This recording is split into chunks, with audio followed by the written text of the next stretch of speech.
ونستغفره ونؤمن به ونتوكل عليه ونعوذ بالله من شرور أنفسنا ومن سيئات أعمالنا من يهده الله فلا مضل له ومن يضلل فلا هادي له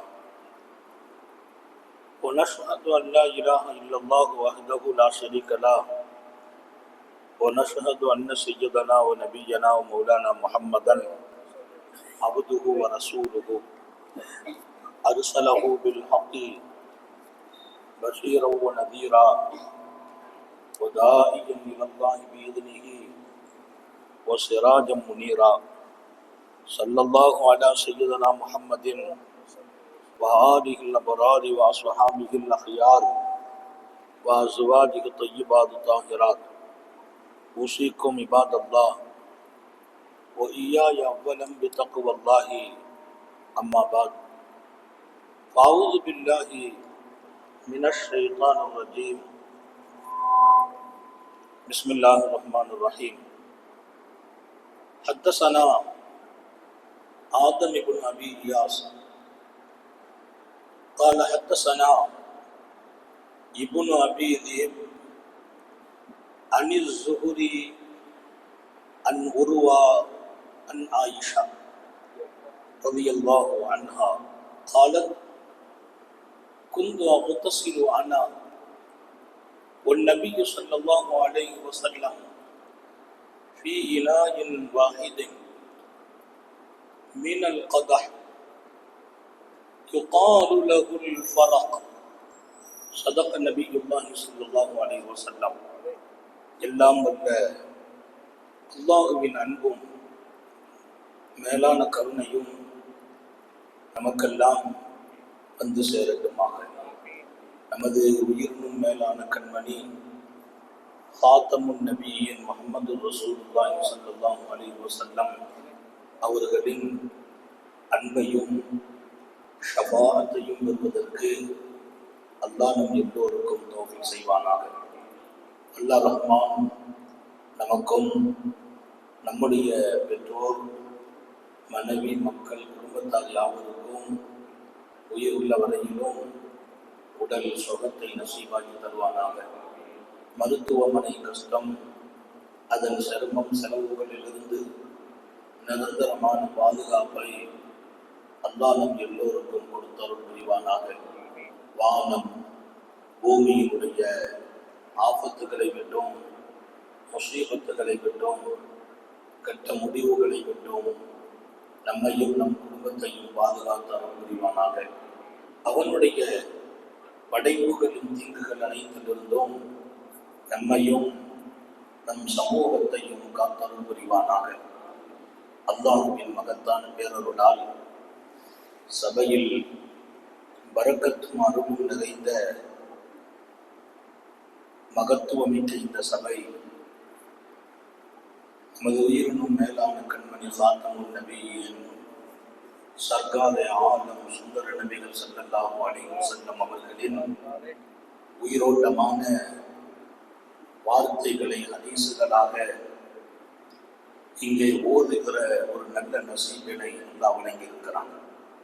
இந்த சபை எல்லா காலமும் தொடர்வதற்கும் மக்கள் இதோடு இரண்டர கலப்பதற்கும் அல்லாஹ் தௌஃபீக் செய்வானாக. சிறப்பான இந்த சபையினுடைய ஆக்கியமும் அருளும் நிறைந்த மரியாதைக்குரிய அலீவா சாஹிப் அவர்களே, இங்கே நிறைய அமைந்திருக்கிற உலமாக்கள், இன்னும் உலமாக்கள், சமூகத்தின் நன்மக்கள் எல்லோருக்கும் துஆ செய்தவனாக, துஆவை ஆதரவு வைத்தவனாக, இன்று வாசிக்கப்பட்ட ஹதீஸுக்கு இடையே பல்வேறு பாடங்களை இமாம் புகாரி ரஹ்மஹுல்லாஹ் பதிவு செய்கிறார்கள். நேற்றைய தினம் தொடர்ந்த ஒதுவிலும் ஒரு பகுதியை முடித்துவிட்டு கிதாபுல் குஸ்லை துவக்குவார்கள். குளிப்பு என்று ஒரு பாடம். வெறும் சட்டங்களை மாத்திரம் இமாம் புகாரி ரஹ்மத்துல்லாஹி அலைஹி தொகுப்பதில்லை.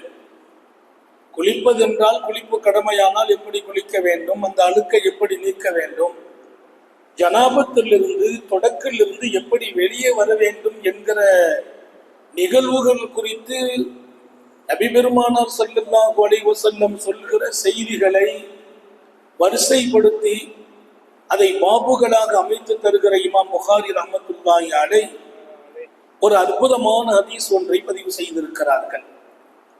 இது கிதாபுல் உஸூலுக்குள்ளே இருக்கும் இந்த ஹதீஸ். அருமையான சங்கிலி தொடரிலே அது வருகிறது. உருவா, அவர்களுக்கு மேலால் ஜுஹ்ரி, அவர்களுக்கு மேலால் இப்னு அபீ தீர், அவர்களுக்கு மேலால் ஆதம் இப்னு இயாஸ். இந்த தொடரிலே அறிவிக்கிறவர்கள் அன்னை ஆயிஷா. ஒரு ஹதீஸினுடைய அந்த தொடருக்குள்ளே இருக்கிறவர்களும் அந்த ஹதீஸின் பலம் எப்படிப்பட்டது என்பதை நிரூபிக்கிறவர்கள். ஹதீஸ் உள்ளே இருக்கிற தொடர் இருக்கிறதே, அது ஒரு பரக்கத். அந்த பெயரை படிக்கிறதே நமக்கு பரக்கத். ராவிகளின் பெயர்களை உச்சரிப்பது கூட என் நாவுக்கு இனிமை கிடைக்கிறது. அது அத்தனை பரக்கத். அந்த தொடரிலே சொல்கிற அற்புதமான ஹதீஸ் அறிவிப்பாளர் அன்னை ஆயிஷா. தொடக்குதான் எங்களுக்கும். நான் குளிக்க செல்கிறேன். குந்தா குதசில், ஆனா நான் குளிக்க செல்கிறேன். வல்லல் நபிகளும் ஸல்லல்லாஹு அலைஹி வஸல்லமும் குளிக்க வருகிறார்கள். நான் தொடக்கிலே இருப்பதால் வேகமாக குளித்து முடித்து விட்டால் பெருமானார் அடுத்து குளிக்கட்டுமே என்று நினைக்க நபி பெருமானாரும் என்னுடன் வந்து கூட்டாகி கொண்டார்கள். இருப்பது ஒரு பாத்திரம், தண்ணீர் இருக்கிறது, மக்கும் ஒன்றுதான், மேலே அள்ளி ஊத்துகிற அந்த குவளை ஒன்று. என் பெருமான் 2 பேரும் ஒன்னா குளிப்போங்கிறாங்க. சாந்த நபிகள் ஒரு அற்புதமான உஸ்னுல் மஆஷரா என்பார்கள், இஸ்னுல் மஆஷரா என்றும் சொல்வார்கள். ஒரு குடும்ப வாழ்க்கையினுடைய அழகு. குடும்ப வாழ்க்கை என்பது கணவன் மனைவியை, மனைவி கணவனை திருப்திப்படுத்துகிற இடம் என்பது பெற்றும் மாத்திரம் அல்ல, மொத்த வாழ்க்கை மன்னரை வரையிலும் இருக்கிறது என்கிறார்கள் நபிகள் நாயகம். இன்றைக்கு காலத்தால் பலதை நாம் விட்டிருக்கிறோம், மறந்திருக்கிறோம். பல விஷயங்களிலே பலகீனமாக இருக்கிறோம். நாமவே நமது குடும்பங்களை கஷ்டப்படுத்தி விட்டோம். நாமவே நமது குடும்பங்களில் சந்தோஷங்களை இல்லாமல் ஆக்கி இருக்கிறோம். நம்முடைய குடும்பங்களிலே பிரச்சனைக்கு நாமே காரணமானோம். அது அறிந்தானோமோ அறியாமல் ஆனோமோ என்பது ஒரு பக்கம். பெருமான் ஸல்லல்லாஹு அலைஹி வஸல்லம் பெட்ரூமிலே குளிப்பதற்காக வந்தபோது ஒரு பாத்திரத்தில் 2 பேரும் ஒன்றாக குளித்தோம் என்ற பெருமை செய்தியை அன்னை ஆயிஷா வர்ணிக்க, இந்த ஹதீஸை தொகுத்து தருகிற பெருமக்கள் என் பெருமானின் அழகிய குடும்ப வாழ்க்கையை பார்த்தீர்களா என்று விளக்கம் எழுதுகிறார்கள். எத்தனை அருமையான வாழ்க்கை! அவர்கள் வணக்கம், வழிபாடு, இறை நெருக்கம், தியானம், இரவெல்லாம் கால் கடுக்க நின்று தொழுததில் அவர்களுக்கு நிகர் இந்த உலகத்தில் இன்னும் ஒருவர் பிறக்கவில்லை. அல்லாஹ்வின் அச்சத்தால், அவனுடைய மேன்மிக்க தொடர்பால், அவனோடு அழகிய உறவால், அவனோடு அழகான நெருக்கத்தால், அவனுடைய அன்பை பெற்றதால், அவனுடைய வாழ்த்துக்களுக்கும் அவனுடைய மிகப்பெரிய பாதுகாப்புக்கும் சொந்தம் பெற்ற எம்பெருமானை போல் இன்னொருவர் பிறக்கவில்லை. உலக வாழ்க்கையில் பற்றில்லாத தன்மை, ஆசை இல்லாத தன்மை, படுப்பதற்கு கூட பெற்றில்லை, மெத்தையில் படுத்ததில்லை, வயிறு நிரம்ப சாப்பிட்டதில்லை, ஆசைப்படும் பொருளையெல்லாம் அள்ளி எடுத்துக் கொண்டதில்லை, கிடைத்ததையெல்லாம் அனுபவித்ததில்லை.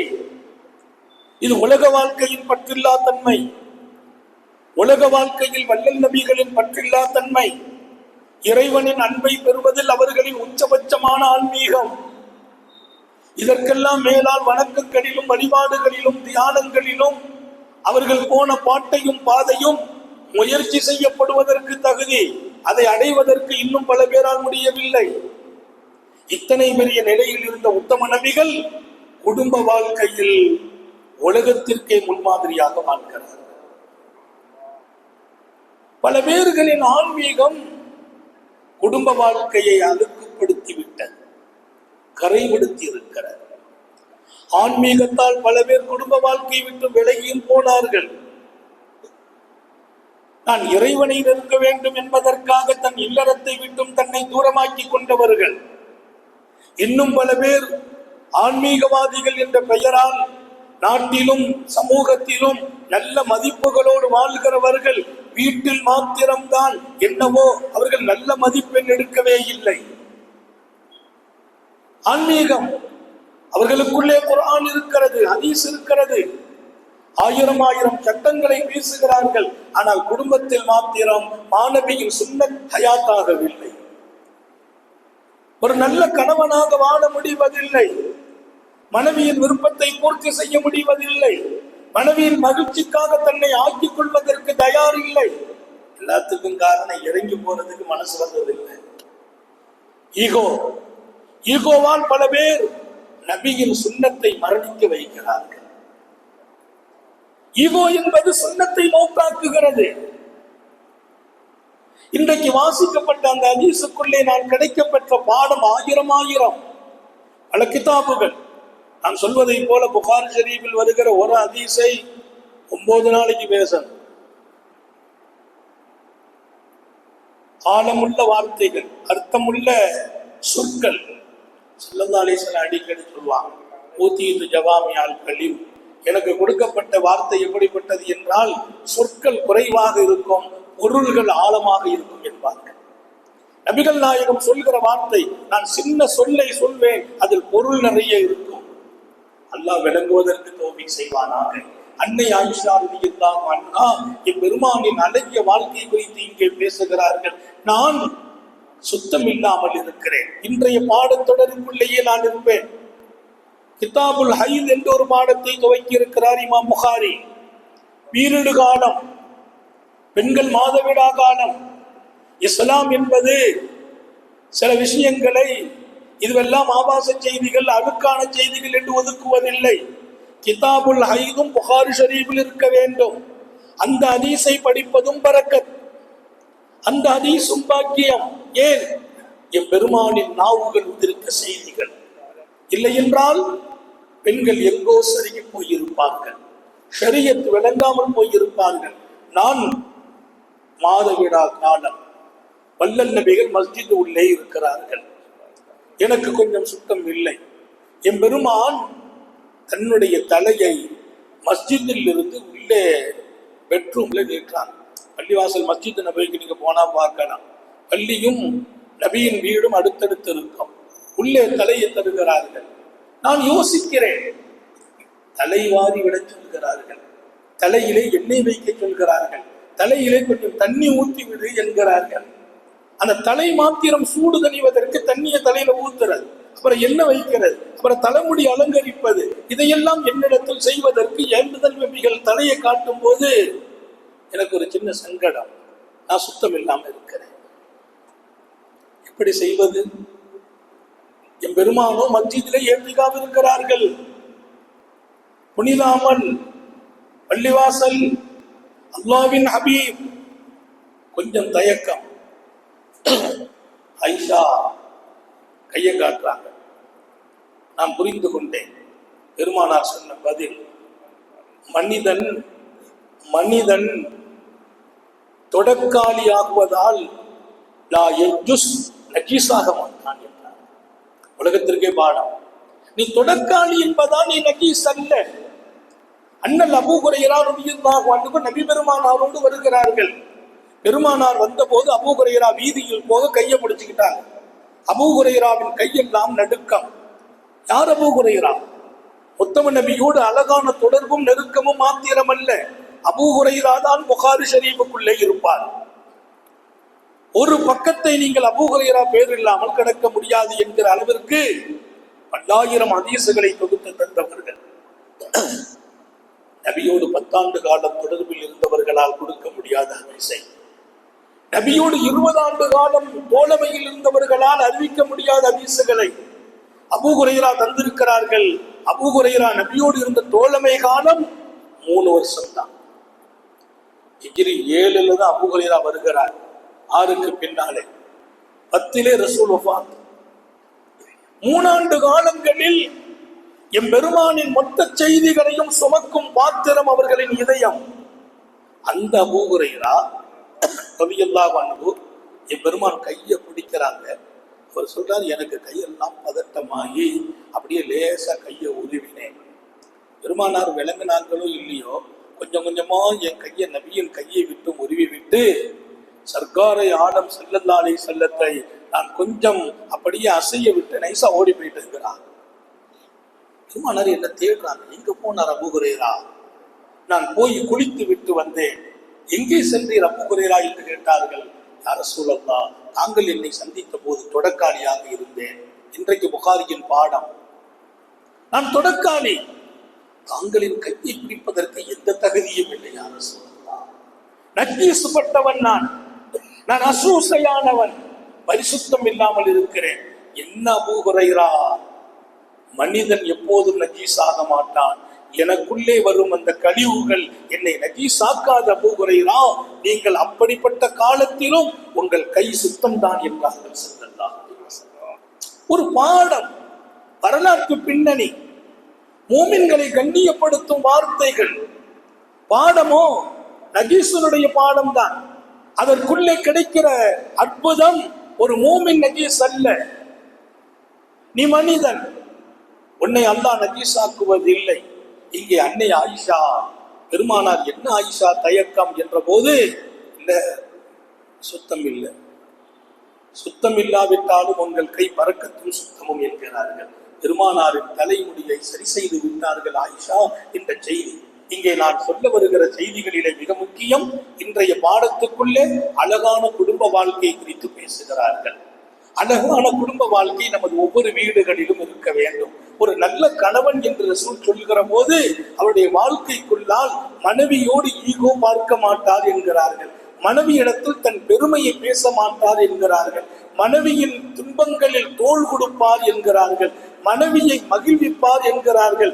மனைவியின் தேவையின் போது தன்னை தயார்படுத்திக் கொள்வார் என்கிறார்கள் நபிகள் நாயகம் ஸல்லல்லாஹு அலைஹி வஸல்லம். கொஞ்சம் நம்ம வாழ்க்கையில ஒரு முறை திரும்பி பார்க்க வேண்டும் என்று ஞாபகப்படுத்துகிறேன். புகாரி ஷரீஃபுக்குள்ளே நாம் வந்து விடுவோமையானால், இங்கிருந்து வெளியே போகிற போது என் வாழ்க்கையின் மொத்தமும் அழகாக வேண்டும், மொத்த வாழ்க்கையும் அழகாக வேண்டும். சர்க்காரை ஆலம் ஸல்லல்லாஹு அலைஹி வஸல்லம் தன் மனைவியர்களை புகழ்வார்கள் என்று இந்த பாடத்தின் துவக்கம். நபி பெருமானாரின் அழகிய குடும்ப வாழ்க்கை என்றால் என்ன என்று கேட்ட போது, மனைவியர்களை புகழும் பழக்கம் உண்டு பெருமானார் ஸல்லல்லாஹு அலைஹி வஸல்லம் இடத்துல. நமக்கு அந்த பழக்கம் ரொம்ப இருக்குமான்னு தெரியல. அவ்வப்போது மனைவிமார்களை புகழ்றது, வாழ்த்து சொல்வது, உங்க உணவு எவ்வளவு அழகு என்பார்கள். அதை தாண்டி சொல்வார்கள், என் பெருமானாரை குறித்து அனசுபடுமானி மஹாபன் நபி ஸல்லல்லாஹு அலைஹி வஸல்லம் தஆமன் கத் ஸல்லல்லாஹு அலைஹி வஸல்லம் அவர்களுக்கு உண்ண கொடுத்த உணவில் எந்த காலத்திலும் எந்த உணவையும் குறை சொன்னதில்லை. அல்லாஹ் நம்ம எல்லாருக்கும் தௌபீக் செய்வானா. இதுல ரெண்டு பாடம் இருக்குது. உணவை குறை சொல்றது இல்லை, உணவை குறை சொல்லி சமைச்ச மனைவி உள்ளத்தை கஷ்டப்படுத்துறது இல்லை. நிறைய பேர் மனைவிமார்கள் கொஞ்சம் உப்பை கூட்டிட்டா கூட அவங்க சாப்பிட்ற தட்டு 2-3 தடவை வேகமா தட்டப்படும். சில பேர் தூக்கி வீசுகிறவர்கள், மனைவியை உதாசீனப்படுத்துகிறவர்கள். காயப்படுத்தாதீர்கள் உங்கள் அன்பு பெண்களை. இஸ்தௌசு பின் நிசாஇ ஹைரா, மனைவியர்களிடத்தில் நல்ல முறையிலே நடங்கள். பெருமானார் பயணம் போறாங்க, ஹஜ்ஜி பயணம். நபியின் மனைவியர்களை வாகனத்தில் வைத்து மாணவியின் தோழர் அந்த வாகனத்தை ஓட்டி செல்கிறார். பெருமானார் எல்லா மனைவியர்களோடும் போகணும்னு ஆசைப்பட்ட பயணங்களில் ஒன்று ஹஜ்ஜி பயணம். எல்லா மனைவியர்களும் வருக. அவர் வாகனத்தை ஓட்டுபவர் கொஞ்சம் உற்சாகமாக ஓட்டுகிறார். எம்பெருமான் அவரை கூப்பிட்டு சொல்லுகிறார்கள், தோழரே கொஞ்சம் மென்மையாக செல்லுங்கள். ஏன் தெரியுமா? கண்ணாடி சிற்பங்கள் வண்டிக்குள்ளே இருக்கிறார்கள், கண்ணாடி சிற்பங்கள் வண்டிக்குள்ளே இருக்கிறார்கள். உங்கள் வாகனத்துக்குள்ளே என் அன்பு மனைவியர்கள் கண்ணாடிக்கு சமம் என்கிறார்கள். நமக்கு கற்றுக் கொடுக்கிற பாடம், பெண்கள் கண்ணாடிக்கு சமம். 2 பொருள் இருக்கிறது. கண்ணாடியோடு மெதுவாக பழக வேண்டும், நிதானமாக பழக வேண்டும். கண்ணாடியோடு பதமாக பழக வேண்டும். அது கீறல் விழுந்தால் பாதிப்பு அவர்களுக்கல்ல, உங்களுக்கு. கண்ணாடியில கீறல் விழுந்தால் பாதிப்பு அவர்களுக்கல்ல. நீங்கள் இணையும் போதெல்லாம் அது உங்களை டச் பண்ணும், உங்களை காயப்படுத்தும். உங்கள் மனைவியர்களின் வாழ்க்கையில் ஏற்படுகின்ற பாதிப்புகளால் நீங்கள் பாதிக்கப்படுவீர்கள் என்கிறார்கள் உமா நபிகள் ஸல்லல்லாஹு அலைஹி வஸல்லம். உங்கள் மனைவியிடத்திலும் ஆலோசனை கேளுங்கள் என்றார்கள். குடும்ப வாழ்க்கையில நம்ம எடுக்கிறது முடிவுன்னு எடுத்தவங்க எவ்வளவு பேர் இருக்கிறாங்க. ஒரு குழந்தையை பெற்றெடுப்பது கூட என் முடிவுன்னு சொல்ற கணவன்மார்களை பார்க்கிறேன்.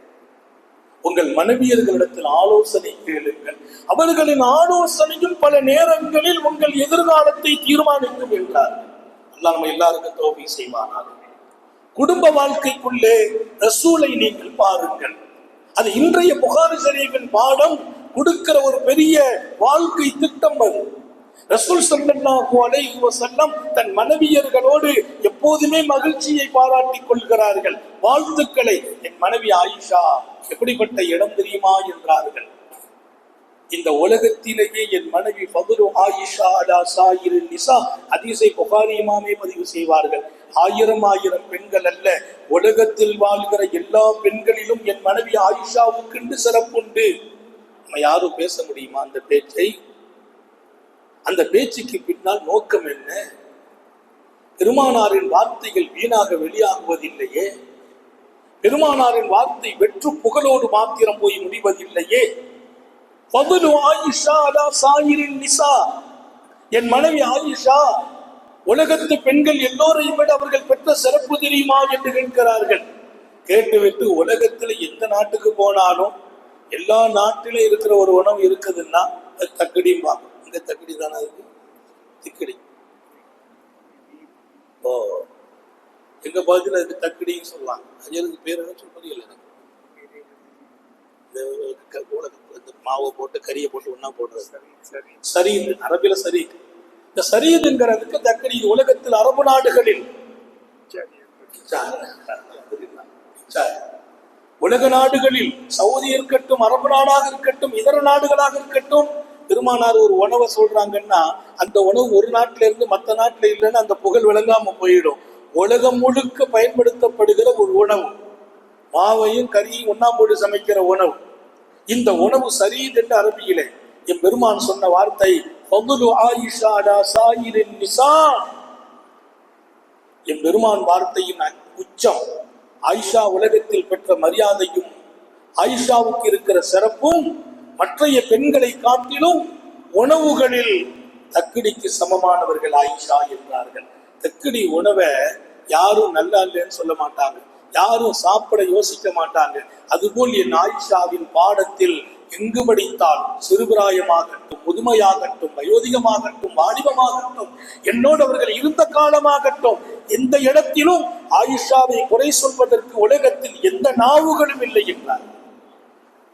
எந்த நாவுகளும் என் மனைவியை குறை சொல்ல முடியாது. ஒரு அருமையான வாழ்க்கையை கொடுக்கிறார்கள் என்பதை தாண்டி மனைவி ஆயிஷா சொல்றாங்க, அந்த வார்த்தையை நான் கேட்டு விட்டு வானத்திற்கே போய்விட்டேன் மகிழ்ச்சியிலே, வானத்தையே தொட்டு விடுவேனோ. திடீரென்று ஆட்டை அறுத்தார்கள் அண்ணல் என் பெருமான். காரணமே புரியவில்லை.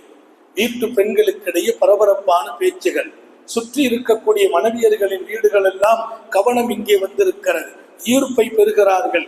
அகிலத்தின் சர்க்கார் ஸல்லல்லாஹு அலைஹி வஸல்லம் அங்கே ஆட இருக்கிறார்கள். இன்றைக்கு குர்பானியின் ஆடும் இல்லை, உலுகியாவின் ஆடும் இல்லை, ஏதோ ஒரு குழந்தை பிறந்ததற்காக கொடுக்கிற அதீகாவின் ஆடும் இல்லை. என்ன ஆட்டை ஏந்தல் நபிகள் அறுக்கிறார்கள், அறுத்து முடிக்கிறார்கள். தன் அடிமையை கூப்பிட்டார்கள், இந்த ஆட்டு இறைச்சியை கொண்டு செல்லுங்கள், அதுவும் அந்த ஓரத்தில் இருக்கிற அந்த வீட்டில் ஒரு பெண்மணி, அவர்களுக்கு கொடுங்கள், இதோ இந்த வீட்டில் கொடுங்கள், இதோ அந்த வீட்டில் கொடுங்கள். எங்களுக்கு காரணம் புரியவில்லை. என் பெருமானிடத்தில் கேட்டோம், வேறொன்றும் இல்லை, என் மனைவி மரணித்து போனாலும், என் மனைவி மரணித்து போனாலும் ஹதீஜா ஞாபகம் வந்தது. என் ஹதீஜாவை நினைவுபடுத்திய போது ஒரு ஆட்டை அறுத்தேன், அவர்களின் தோழியர்களுக்கெல்லாம் கொடுத்து அனுப்பினேன். மரணத்திற்கு பின்னால் மனைவியை நினைத்து மனைவிக்காக தர்மம் செய்த ஒரு மாமனிதர் உண்டுமா? உத்தம நபி. என் ஹதீஜா என் நினைவில் நிற்கிறார்கள்.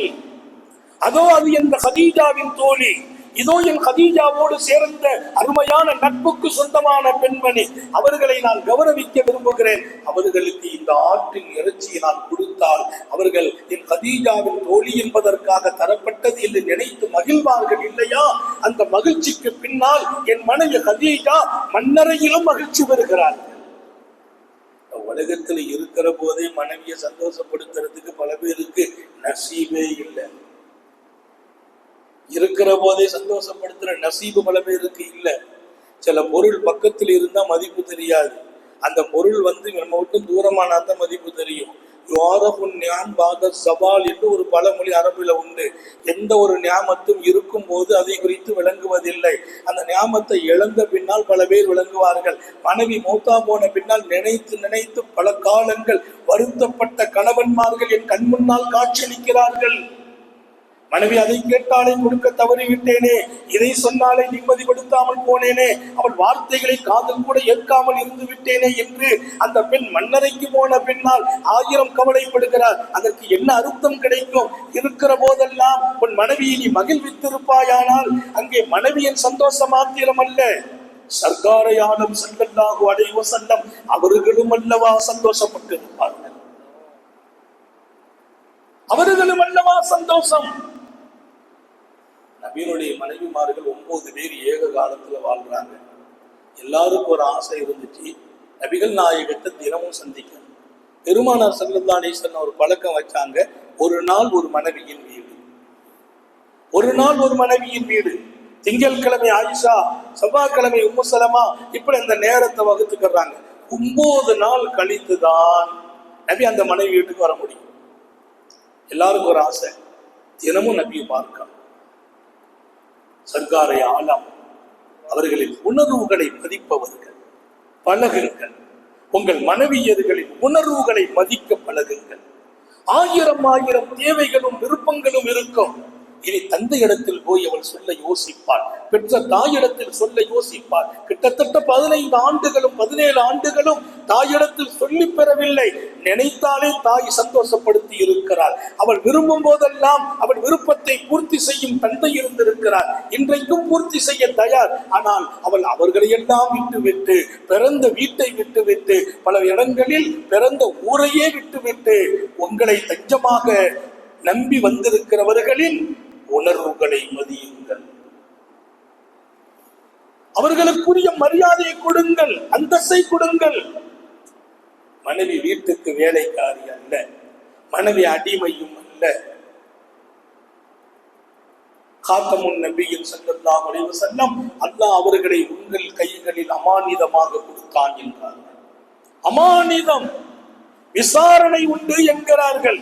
மனைவியை நீ மகிழ்விக்கவில்லையா, விசாரணை உண்டு என்கிறார்கள். உங்க உணர்வு எப்படி இருக்குது? நபிட்ட வந்து பேசணும், எப்படியாவது ஒரு சந்திப்பு வேணும். பெருமானார்ட்ட அவங்க பேசவே வரல. ஒரு ஹதீஸின் படி பெருமானார் பள்ளியில சுபகம் முடிச்சாங்க. முடித்து விட்டு சாவி அந்த மனைவிமார்கள் இப்படி பேசி கொண்ட பின்னால காலையில நேரா புறப்பட்டு ஆயிஷா வீட்டுக்கு வந்து, அஸ்ஸலாமு அலைக்கும், ஆயிஷா எப்படி இருக்கு, நல்லா இருக்கீங்களா, உட்காருங்க. உம்மு சலமா வீடு, சஃபியாவுடைய வீடு, ஹப்சாவின் வீடு. நபியின் மனைவிமார்களின் பெயர்களை மனதில் பதிவு செய்யுங்கள். மைமூனா நாயகியின் வீடு, காத்தமுன் நபியின் ஜைனபு நாயகியின் வீடு. தன் மனைவியர்களின் ஒவ்வொருவர்களின் வீடுக்காக செல்கிறார்கள். போய் சலாம் சொல்வாங்க, எப்படி இருக்கிறீங்க நல விசாரிப்பாங்க. அந்த வீட்டுல உட்கார்றது இல்லை, டீ சாப்பிடுறது இல்லை, டிஃபன் சாப்பிடுறது இல்லை, போயிட்டே இருப்பாங்க. ஒவ்வொரு நாள் சுபுவுக்கு பின்னால் 7-9 மனைவியர்கள் வீட்டுக்கும் சென்று தன் திருமுகத்தை காட்டி அவர்களை மகிழ்வித்து விட்டு, சலாம் சொல்லிவிட்டு, அவர்களை விசாரித்து விட்டு, அவர்களுக்கு துஆ செய்து விட்டு, அப்படியே வந்து நிறைவாக எந்த மனைவி வீடு அன்றைய முறையோ அங்கேதான் உட்காருவார்கள், டீ அருந்துவார்கள். 1000 சந்தோஷம் மனைவியர்களுக்கு. சுப்ஹானல்லாஹ். தினம் தினம் எம் பெருமான் எங்களை சந்திக்க வருகிறார்களே, அந்த சந்தோஷமும் அவங்களுக்கு பத்தல்ல. மீண்டும் ஒரு தடவை அவங்க நேரடியா நபிட்ட வந்து, நாயகமே காலையில சந்திக்கிறோம், இரவும் ஒரு சந்திப்பு இருந்தா நல்லா இருக்குமேனாங்க. சுப்ஹானல்லாஹ். அன்னைக்கெல்லாம் ஒரு அம்மா எங்கிட்ட சொல்லிச்சு, எங்க வீட்டுக்காரர் அடிக்கடி ஊருக்கு வராம இருந்து துஆ செய்யுங்க. அவர் எங்க இருக்காங்கன்னு துபாயில இருக்கிறாரு, அவர் அங்க இருக்கிறதா பறக்கத்து அசரத்து. ஏமான்னு வீட்டுக்கு வந்தா ஒரே விவகாரமும் குழப்பமும் சண்டையும் தான். அதனால அங்க இருக்கட்டும், போன்ல பேசினா நல்லது. எனக்கு இப்ப கவலை, அடுத்த மாசம் வர்றேன்னு சொல்லி இருக்கிறார். ஏதாவது ஒரு துவா ஓதி ஆளை அங்க உட்கார வச்சிருக்கேன். எங்கே வாழ்க்கை? நான் வருவது கூட என் மனைவிக்கு உடன்பாடு வருவதில்லை. இதுவா வாழ்க்கை? இது நரக வாழ்க்கை இல்லையா? என் வீடு சொர்க்கம், என் மனைவி எனக்கு பாக்கியமாக அமைந்தார். பெருமானார் ஸல்லல்லாஹு அலைஹி வஸல்லம் சொன்ன ஒரு வார்த்தை, ஒரு ஆணுக்கு சொர்க்கம் அவன் மனைவி. ஒரு ஆண் சொர்க்கவாசியா, அவன் மனைவி பாக்கியமானவளாக அமைவாள். சஆதத்துல் மரி, ஒரு மனிதனுக்கு அல்லாஹ் நற்பாக்கியத்தை கொடுப்பதற்கு மர்அத்துன் சாலிஹா, நல்ல மனைவி அவன் வாழ்க்கை துணையாக கிடைக்க வேண்டும். எத்தனை பேர் அந்த நசீபில் எவ்வளவு விலகினமாக இருக்கிறோம். இன்னைக்கெல்லாம் நாம வர்றது கூட உடன்படல. அந்த மனைவியர்களுக்கு எப்படி ஒரு வாழ்க்கையை எந்த நபிகள் தந்திருப்பார்கள், எவ்வளவு மகிழ்ச்சிக்குரிய இடத்தில் நிறுத்தி இருப்பார்கள். ராத்திரியும் ஒரு தடவை நபியின் திருமுகம் காண வேண்டும். பெருமானார் கொஞ்சம் கூட காரணம் சொல்லல, யோசிக்கல. காலையில தான் டெய்லி வரணுமா அப்படி கூட சொல்லல. உடனே சொன்னாங்க, ஓகே, எங்க வர்றது? எந்த வீட்டில் நான் தினமும் தங்குவேணும், ஒரு நாள் ஒவ்வொரு வீட்டுல தங்குறேன, அந்த வீட்டுல இஷா தொழுதுக்கு எல்லாரும் அசம்பிளி ஆகிடுங்க. சுப்ஹானல்லாஹ். இஷா முடிச்சுட்டு வீட்டுக்கு வருவாங்க, எல்லா மனைவியும் அந்த வீட்டுல வந்துருவாங்க. பெருமானார் சாப்பிடுவாங்க, எல்லாரும் உட்காருவாங்க, எல்லாரும் சாப்பிடுவாங்க, நபியோடு பேசுவாங்க. இரவிலே ஒரு நேரம் மணித்துளிகள் அவர்களோடு பகிர்ந்து விட்டு அதுக்கு பின்னால் அவங்க வீடுகளுக்கு போயிடுவாங்க. நபி தங்கும் வீட்டிலேயே தங்கிக் கொள்வார்கள். ஒவ்வொரு நாளும் இரவிலே இஷாவுக்கு பின்னால் தன் அத்தனை மனைவியர்களையும் அவர்கள் அன்றைக்கு தங்கும் வீட்டில் வரவைத்து மகிழ்வித்து அந்த நபியை உலகமே போற்றுகிறது. நான் என் குடும்ப வாழ்க்கையில் ரொம்ப தோல்வி அடைந்திருக்கிறேன் என்பதை நீங்கள் உணருங்கள். அந்த வாழ்க்கை மகிழ்ச்சியை தர வேண்டும். நான் ஒரு செய்தியை சொல்லி முடிப்பேன். இந்த 1/2 மணி நேரம் தான் பொருத்தம். நேற்று சில பிள்ளைங்கள்லாம் இன்னும் கொஞ்சம் கூட்டினா நல்லா இருக்குமேன்னாங்க. ஆனால் பொதுவாக இந்த மஜ்லிஸ் தினமும் நீங்க வரணும் பார்த்தீங்களா, அந்த ஆர்வத்தோடு வரணும். அதனால இங்கே சரியாக 1/2 மணி நேரம் ஆகிவிட்டது. இருப்பினும் ஒரு நிகழ்வை சொல்லி முடிப்பேன். காத்தமுன் நபியின் ஸல்லல்லாஹு அலைஹி வஸல்லம் மனைவியர்களை சந்தோஷப்படுத்துற விஷயத்துல அவங்க விருப்பம் எப்படியோ அது மார்க்க அனுமதியில தான் இருக்கும். அதை விட்டு தூரமாகாது, அதை விட்டுருவாங்க. அதுல பெருமானார் ஸல்லல்லாஹு அலைஹி வஸல்லம் அவர்கள் அன்பு மனைவி சபியா எப்பவுமே கொஞ்சம் அழகாக வாகனம் இருப்பதை பிரியப்படுவாங்க. எல்லாத்துலயும் அழகா இருக்குன்னு நினைப்பாங்க. ட்ரெஸ்ல இருந்து, அவங்க போடுகிற காலணிகளில் இருந்து, ஆபரணங்களில் இருந்து, அவங்க போகிற வாகனம் வரை ரசூல் மறுக்கல, அனுமதிக்கிறார்கள். நம்ம மனைவி கொஞ்சம் ஏதாவது ஒரு நல்ல வாகனம் கேட்டா நமக்கு டென்ஷன் வந்துருது, கோபம் வந்துருது. வாகனம் தான் வேண்டாம், ஏதாவது ஒரு பொருளை கேட்டா கூட கோபம் வருது. செலவு சொன்னாலே கோபம் வருது. நான் செலவு அவங்க விஷயத்துல கோபப்பட்டு எதற்கு நான் சம்பாதித்தேன்? நான் சம்பாதித்தது அவர்களுக்குத்தானே, அவர்களின் வயிற்றில் தரித்த குழந்தைகளுக்குத்தானே. அவர்கள் தனக்காக தன் பிள்ளைகளுக்காக கேட்கிற போது நீங்கள் கோபப்படுவீர்கள் என்றால் அதில் அர்த்தம் உண்டா? அல்லது நீங்கள் உழைத்ததில் பொறுப்பு இருக்கிறதா, பொருள் இருக்கிறதா? நீங்கள் வெளிநாடு போனதில் என்ன பறக்கத்? என் மனைவிக்கு நான் தர வேண்டும், தந்து மகிழ்விக்க வேண்டும், அவள் பெற்ற பிள்ளைகளுக்கு கொடுக்க வேண்டும், அந்த பிள்ளைகளின் கண்குளிர்ச்சியில் நான் இருக்க வேண்டும். எங்கள் புகாரி ஷரீஃபுக்குள்ளே நீங்கள் பண்படுத்தப்படுகிற பாடங்களை தந்திருக்கிறார்கள். அழகான வாகனம், அம்மா போயிட்டு இருக்கிறாங்க. ரசூல் ஸல்லல்லாஹு அலைஹி வஸல்லம் பயணத்தில் போறாங்க. திடீர்னு அம்மா வாகனம் கொஞ்சம் சுணக்கமாயிட்டு, எவ்வளவு தரமான வாகனமா இருந்தாலும் அதுக்கும் குழப்பம் வரத்தானே செய்யும். அதுவும் கொஞ்சம் சேட்டை பண்ணும். அந்த வாகனம் கொஞ்சம் முடங்குச்சு, கீழே விழுந்துட்டு படுத்துட்டு. அந்த வாகனம் படுக்க அம்மா கீழே இறங்கிட்டாங்க. அம்மாவுக்கு ஒரே அழுக, கீழே இறங்கி உட்கார்ந்து அழுக. அவங்க ரொம்ப நீட்டா இருக்க விரும்புறவங்க. ஆக இப்போ அவ்வளவு பேரும் போயிட்டே இருக்கிறாங்க. நம்ம வாகனம் அழகான வாகனம் இடையில படுத்துட்டு போச்சே. அம்மாவுக்கு கவலையும் கண்ணீரும். இங்கிருந்து ஒருவர் ஓடி போகிறார். யார ரசூலல்லாஹ், அன்னை சபியா கண்கலங்கி கீழே இருக்கிறார்கள். உத்தம நபிகள் வாகனத்தை நிறுத்திவிட்டு ஓடி வருகிறார்கள். அவர்கள் வந்தால் பயணம் நடக்குமா? மொத்த பயணமும் ஸ்டாப். சஹாபிகள் எல்லாரும் நின்று விட்டார்கள். திரும்பி பார்க்கிறார்கள். காத்தமுன் நபியின் எங்கே மீண்டும் திரும்புகிறார்கள். பெருமானாரின் அசைவுகளை கூட நோக்கம் பார்த்த சஹாபிகள் பரீட்சை செய்வதற்கல்ல, பாடம் பெறுவதற்காக. பெருமானாரின் ஒவ்வொரு அசைவுகளையும் நோட்டம் விடுவார்கள் சஹாபிகள், பரீட்சைக்கு அல்ல, பின்பற்றுவதற்காக. எல்லாரும் திரும்பி பார்க்க அன்னை சபியாவின் அருகாமை வந்த எம்பெருமான் கீழே உட்கார்ந்து ஒன்னும் செய்யல. தன் முபாரக்கான பரக்கத்து நிறைந்த கரத்தால் அம்மாவின் கண்களில் வடியும் தண்ணீரை தடவி விடுகிறார்கள். அந்த கன்னத்துல எல்லா சாபிகளும் பார்க்கறாங்க. நமக்கெல்லாம் நம்ம இமேஜ் இறங்கிருமோன்னு பயம் இருக்கும். 4 பேருக்கு மத்தியில மனைவி கண்ணை தொடச்சா கண்ணீரை தொடச்சு விட்டா என்ன நினைப்பாங்க? நான் சொல்றதெல்லாம் எனக்கு முன்மாதிரி நபிகள் நாயகம், அதில் குறையில்லை என்பதுதான் அவர்கள் செய்து காட்டிய வாழ்க்கை. அவர்கள் செய்ததில் குறையில்லை. குறைவார்ப்பவன் ஒரு உண்மை மூமினாக இருக்க முடியாது. கண்களில் வழிந்த கண்ணீரை தன் திருக்கரத்தால் தடவிவிட்டு ஆசுவாசப்படுத்தி தன்னோடு அணைத்துக் கொண்டார்கள். என்னமா அது ஒன்றும் பிரச்சனை இல்லை, ஏதோ அதுக்கு ஒரு சோதனை ஏற்பட்டிருக்கு, அதோட இப்படி லேசா சொல்லுவாங்க சில கட்டத்துல. அது நீ அதுல வர்றதுக்கு அதுக்கு தகுதி இல்லை போல தெரியும், நீ வர்றதுக்கு அது தகுதி இல்லை. அழகான வாகனத்தை தயார்படுத்தி அம்மாவை அதிலே ஏற வைத்து அழகு பார்த்து அதற்கு பின்னால் பயணம் தொடரும் என்றார். எப்படிப்பட்ட ஒரு குடும்ப வாழ்க்கை! மனைவியர்கள் சந்தோஷத்தில் வாழ்ந்தவர்கள் வல்லல் நபிகள். உலகத்தை எல்லாம் திருப்திப்படுத்தியவர்கள், மனித உலகத்தை எல்லாம் மகிழ்வித்தவர்கள். இன்று வாழ்கிற உலகம் அது மூமின்கள் மாத்திரமல்ல, உலகத்தில் இருக்கிற மதம் சார்ந்து சமயம் சார்ந்த அத்தனை பேர்களின் இதயத்திலும் அன்னலார் நல்ல மதிப்போடு வாழ்ந்து கொண்டிருக்கிறார்கள். அத்தனை மதிப்பையும் தன் குடும்பத்தில் மொத்தமாகவே பெற்றார்கள். ஒரு அருமையான பாடம் இன்றைக்கு தயம்மம் பாடம் துவங்கும். கலிபாநாயகம் ஞாபகப்படுத்துவார்கள், தயம்மம் பாடம் துவங்கும். அதன் முதல் ஹதீஸ் என்ன தெரியுமா? துவங்கும் தயம்மம் பாடத்தின் முதல் ஹதீஸ் என்ன தெரியுமா? தயம்மம் எப்போது வந்தது தெரியுமா? ஆச்சரியப்படுகிற செய்தி. பெருமானாரின் நீண்ட பயணம். அன்னை ஆயிஷா அந்த பயணத்தின் அன்னலார் அவர்களின் துணைவி. ஒவ்வொரு பயணத்திலையும் ஒவ்வொரு மனைவியை கூட்டு போவாங்க. ஏன்னா மனைவிமார்களை சந்தோஷப்படுத்தணும்னு மனைவிமார்கள் கேட்டாங்க. தங்களோடு நாங்க பயணமும் வரணும், ஓகே கூட்டு போறேன்னாங்க. மனைவியை கூட கூட்டு போறது ஒன்று வெக்கமும் இல்லை, கௌரவ குறைச்சலும் இல்லை, கூட கூட்டு போவாங்க. அந்த பயணத்துல போறாங்க, புறப்படணும், எல்லாம் தயார், பயணம் அறிவிச்சுட்டாங்க. ஐஷா நாயகி நபிட்ட சொல்றாங்க, என் மாலையை காணலன்னா. மாலையை காணலையா? சாபாக்களை விட்டு தேட விட்டாங்க. தேட ஆரம்பிச்சாச்சுன்னா அந்த ராத்திரி பூரா கடந்து போச்சு. காலையில சுபுகு நேரம். அந்த இடம் எப்படிப்பட்ட இடம்னா தண்ணி இல்லை. இவங்க கையில கொண்டு போன தண்ணியும் காலியா போச்சு. அவரவர்கள் கொண்டு சென்ற தண்ணி காலியா போனது. அந்த இடத்திலும் தண்ணீர் இல்லை. எல்லா சாபிகளும் அபூபக்கர் சித்தியத்துல வந்துட்டாங்க. சித்திக் நாயகமே விஷயம் தெரியுமா? நம்ம மாட்டிக்கொண்டோம், பயணமாக முடியாது. என்ன பயணமாக முடியாது?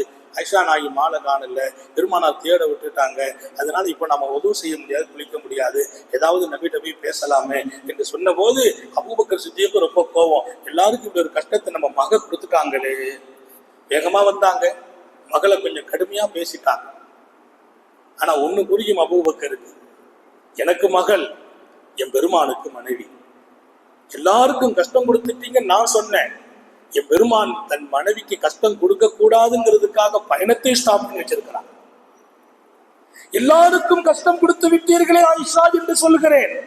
ஆயிஷாவுக்கே கஷ்டம் வரக்கூடாது என்பதற்காக பயணத்தை நிறுத்தி தேட விட்டுருக்கிறாங்க.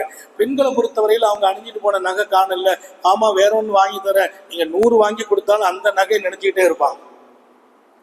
அதை நினைச்சுக்கிட்டு இருப்பாங்க, அதை எடுத்து கொடுக்கணும். தேட விட்டுட்டாங்க. இங்கே ஆயிஷா நாயகி சொல்றாங்க, சித்திக் அக்பர் வந்தாங்க, என்ன கொஞ்சம் சத்தம் போட்டு பேசினாங்க, என்னால தாங்க முடியல. அதே சமயம் என் மடியில் உத்தம நபிகள் படுத்து தூங்கி கொண்டிருக்கிறார்கள். பிரச்சனை வளர்ந்து இருக்குது, தேடுறதுக்கு ஆள் போயிருக்கிறாங்க, தண்ணி இல்லை, குடிக்க தண்ணி இல்லை, குளிக்க தண்ணி இல்லை, சாபிகள் போராடி கொண்டிருக்கிறாங்க. பொறுமையோடு மாத்திரமல்ல நிம்மதியோடு தூங்கினார்கள். தாஹா நபி ஸல்லல்லாஹு அலைஹி வஸல்லம் எங்கே? தன் மனைவியின் மடியிலே தலை வைத்து.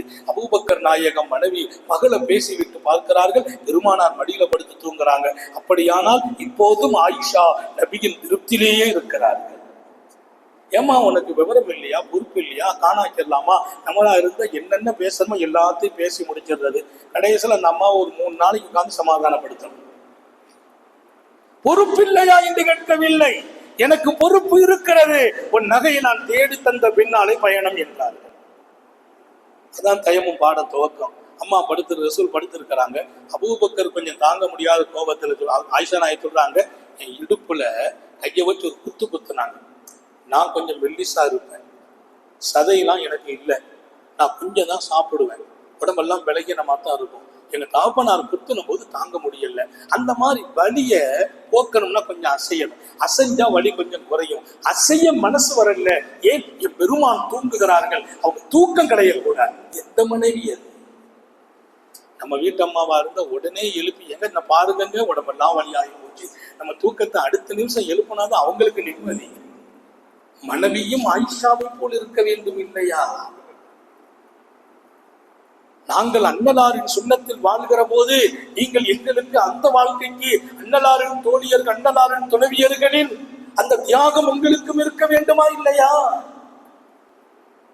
நான் அசையவில்லை, வழிதாங்கிக் கொண்டேன். உமானவி விழித்து விடக்கூடாது. அல்ஹம்துலில்லாஹ் எல்லாம் முடிஞ்சிச்சு.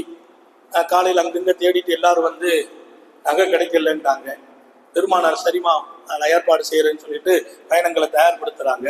நான் எழுந்திருக்கிறேன், என் வாகனம் படுத்து இருந்துச்சு, வாகனத்தை தட்டினேன், அது எழுந்திருச்சிச்சு. சுப்ஹானல்லாஹ், வாகனத்துக்கு கீழே தான் என் நகை இருந்தது. அதற்குள்ளால் பெருமானார் சஹாபிகள் குடிப்பதற்கும் தண்ணீர் வேண்டாம், தயம்மம் செய்யுங்கள். அல்லாஹ் குர்ஆனில் ஆயத்தை இறக்கிவிட்டார்.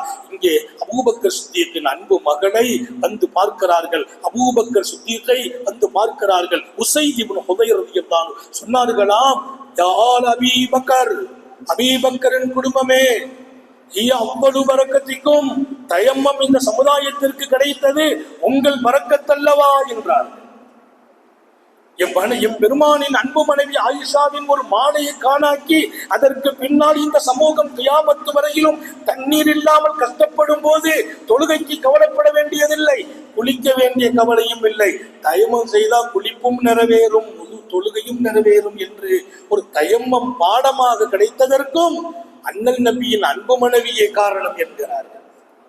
மொத்தத்தில் இன்னைக்கு வாசிக்கப்பட்ட ஹதீஸுக்குள்ளே ஆயிரம் பாடங்கள், தயம்மமாகட்டும், குளிப்பாகட்டும், ஜனாபத்தாகட்டும், எப்படி முனி நஜீஸாக மாட்டா என்று ஜனாபத்தின் பாடத்தில், குளிப்பின் பாடத்தில் ஐஷா அன்னலாரோடு நான் இணைந்து குடித்தேன் என்ற ஒரு பாடம். இங்கே தயம்மமில் ஐஷாவின் பரக்கத்து தான் இந்த சமூகத்திற்கு தயம்மம் கிடைத்தது. வாழுங்கள் அழகாக, மகிழ்ச்சியாக, மங்களமாக. கல்யாணம் முடிச்ச கொஞ்ச நாளைக்கு மகிழ்ச்சி இல்லை, மௌத்து வரைக்கும் மகிழ்ச்சி தொடர வேண்டும், மண்ணறையில் தொடர வேண்டும். இல்லை இல்லை, என் மனைவியோட நான் சொர்க்கமும் போக வேண்டும். அல்லாஹ் தௌஃபீக் செய்வாங்க. நிறைய பேர் ஆமீன் சொல்றது யோசிக்கிறீங்க, இங்க படாத பாடுபட்டாச்சு அங்கேயுமா கூட்டு போறது இல்லை. என் மனைவி என்னோடு சொர்க்கம் இருந்தால் சொர்க்கமும் ஆனந்தம், அதுதான் அழகான வாழ்க்கை. எல்லாம் அல்ல அல்லாஹ் நம்முடைய புகாரி ஷரீஃபின் பரக்கத்தால் அப்படி ஒரு வாழ்க்கையை ஒவ்வொரு குடும்பத்திலும் வழங்குவானாக. யாராவது மனைவிமார்களை கஷ்டப்படுத்தி இருந்தா இப்பவுமே போய் சரணடைஞ்சிடணும், சமாதானப்படுத்திடணும். அதுதான் நபியின் சுன்னத் ஹயாத் ஆகிறது. அதே போல மனைவி நம்ம கூட கொஞ்சம் கஷ்டமா நடந்து பேசாம இருக்கிறாங்களா, போய் அவர்களை மகிழ்ச்சி படுத்துங்கள். அவர்களின் மகிழ்ச்சியில் அல்லாவும் கிடைப்பான், ரசூலும் கிடைப்பார்கள். இந்த தீனுடைய அழகும் தொழுகையிலும் நோன்பிலும் மாத்திரம் இல்லை, என் குடும்பத்தை மகிழ்விப்பதிலும் இருக்கிறது என்ற சோபனத்தோடு என் வார்த்தைகளை நிறைவுபடுத்துகிறேன். எல்லாம் அல்லாஹ் நம்முடைய வாழ்க்கையை வசந்தமாக்குவானாக. துவங்கி இருக்கும் இந்த வசந்த காலத்தில் வசந்தமாகவே நமது வாழ்க்கையை ஆக்கி வைப்பானாக. மாணவியை பற்றி பேசிக்கொண்டே இருக்க வேண்டிய இந்த நாட்களில் புகாரி ஷரீஃப் மொத்தமும் நபியை குறித்தே பேசுகிறது. அந்த வாழ்க்கையை நான் வாழ்வதற்கு அருள்பாலிப்பானாக. சோதனைகளில் இருந்து பாதுகாப்பானாக, கெட்ட முடிவுகளில் இருந்து பாதுகாப்பானாக. இடும் மூச்சும் எழும் பேச்சும் அவன் சிந்தனையாக்கி வைப்பானாக. ஓடும் ரத்தம் அவன் இஷ்கும் அன்பும் கலந்து ஓட வைப்பானாக. நம்ம வீட்டு மனைவி, நம்ம பிள்ளைங்க கண்குளிர்ச்சியாக எப்போதும் ஆக்கி வைப்பானாக. நமக்கு அவங்க கண்குளிர்ச்சி, அவங்களுக்கு நம்ம கண்குளிர்ச்சி அல்லாவே வழங்குவானாக. வாழ்க்கையில் என்ன பிரச்சனையோ அதை தீர்த்து வைப்பானாக. புகாரி ஷரீஃபின் பரக்கத்தால் நமது குடும்பத்தில் அல்லாஹ் ஒளிமயமான எதிர்காலத்தின் விளக்குகளை ஏற்றி வைப்பானாக. நீண்ட நெடிய நாட்கள் நோய் நொடிகள் இல்லாமல் உடல் ஆரோக்கியத்தோடு மனநிறைவோடு இன்பத்தோடு அல்லாஹ்வை நின்று வணங்கி வழிபட்டு வாழும் நசீபையும் பாக்கியத்தையும் எல்லாம் அல்ல அல்லாஹ் உங்களுக்கும் எனக்கும், நம்மை ஈர்ந்தெடுத்த தாய் தந்தையர்களுக்கும், நமது மனைவி மக்கள் உற்றார் உறவினர் யாவதுக்கும் கொடுத்தருள் புரிவானாக.